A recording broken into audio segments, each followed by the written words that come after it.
નમસ્કાર, TV9 સમાચાર સાથે હું છું શિવાની। સૌથી પહેલા જુઓ રાજ્યમાં કમોસમી વરસાદના ટોપ 9 ન્યૂઝ।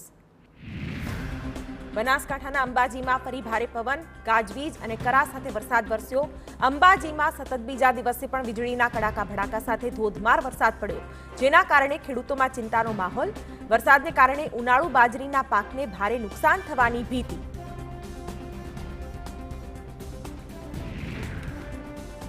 બીજી તરફ કચ્છમાં સતત ત્રીજા દિવસે ભારે પવન સાથે વરસાદ વરસ્યો। કચ્છના નખત્રાણા, સાંગનારા સહિતના વિસ્તારોમાં કરા સાથે વરસાદ ત્રાટક્યો। આ તરફ ભચાઉ તેમજ અબડાસા તાલુકાના ગામોમાં પણ ધોધમાર વરસાદ વરસ્યો। અનેક સ્થળોએ તોફાની પવન સાથે વરસેલા વરસાદને કારણે ઠેર ઠેર પાણી વહેતા થયા। અમરેલીના બાબરા પંથકમાં પણ ભારે પવન અને વીજળીના કડાકા ભડાકા સાથે ધોધમાર વરસાદ વરસ્યો। બાબરાના ચમારડી, જાંબરવાડા, દરેડ, ગળકોટડી સહિતના ગામડાઓમાં માવઠું થયું। કમોસમી વરસાદને પગલે ખેતરોમાં ઊભા ઉનાળુ પાકને નુકસાન થવાની ભીતિ। તો ભારે વરસાદને પગલે અમરેલીના ગ્રામ્ય વિસ્તારોમાં ઘોડાપૂરની સ્થિતિ સર્જાઈ છે। નાના ભંડારિયાની સ્થાનિક નદીમાં પૂર આવ્યું તો ખેતરમાં પણ મોટા પાયે વરસાદી પાણી ભરાયા। રાજકોટના જેતપુરના ગ્રામ્ય વિસ્તારોમાં પણ ગાજવીજ સાથે વરસાદની એન્ટ્રી થઈ। જેતપુર તેમજ યાત્રાધામ વીરપુરમાં ભારે પવન સાથે ધોધમાર વરસાદ વરસ્યો। વીરપુરમાં વીજળીના કડાકા ભડાકા સાથે વરસાદ વરસ્યો। ભારે વરસાદને પગલે વીરપુરના અનેક વિસ્તારોમાં પાણી ભરાયા, જ્યારે કે કમોસમી વરસાદે ફરી એક વખત ખેડૂતોની ચિંતામાં વધારો કર્યો।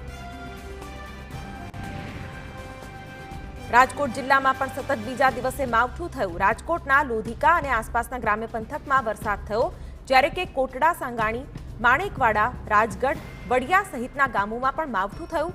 ભારે પવન સાથે વરસેલા વરસાદને કારણે પાકને નુકસાન થવાની શક્યતા છે, જેના કારણે જગતનો તાત ફરી ચિંતામાં મુકાયો।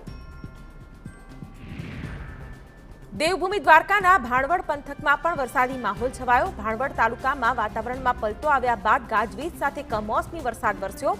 ભારે ઉકળાટ વચ્ચે વરસાદ વરસતા કાળઝાળ ગરમીમાં શેકાતા લોકોને રાહત મળી।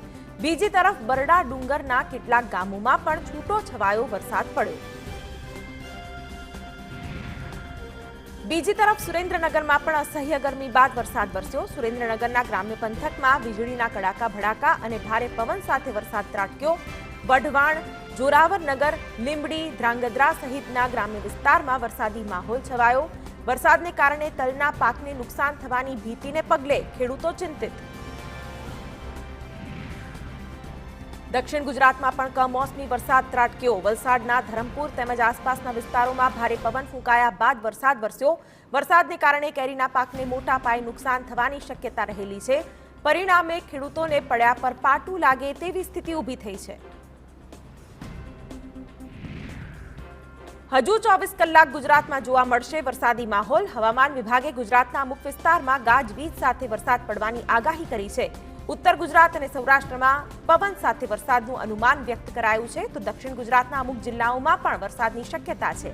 બીજી તરફ રાજ્યના 5 જિલ્લાઓમાં આગામી 3 દિવસ હીટવેવની આગાહી પણ કરાઈ છે। ભાવનગર, પોરબંદર, સુરત, વલસાડ અને કચ્છમાં હીટવેવનું અનુમાન વ્યક્ત કરાયું છે।